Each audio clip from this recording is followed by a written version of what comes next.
உன்னுடைய தலையெழுத்தை மாற்றும் சக்தி என்னிடம் உள்ளது.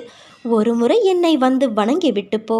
பிறகு உன்னுடைய வாழ்வில் ஏதோ ஒரு நிலை நிச்சயம் மாறும்.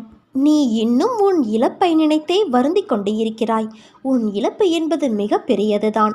ஆனால் அதற்காக அதையே நினைத்து கொண்டு இருந்தால் எல்லாம் சரியாகிவிடுமா? உன்னிடம் இருந்து போன எந்த பொருளுக்காகவும் வருந்தாதே. என்றோ ஒரு நாள் அது உன்னை விட்டு போகத்தான் போகிறது, அல்லது நீ அதை விட்டு போகத்தான் வேண்டும். எதுவும் இங்கு நிரந்தரமல்ல குழந்தையே. ராஜாக்கள் கூலிகளாக ஆவதும் கூலிகள் ராஜாக்கள் ஆவதும் உலக இயல்பு.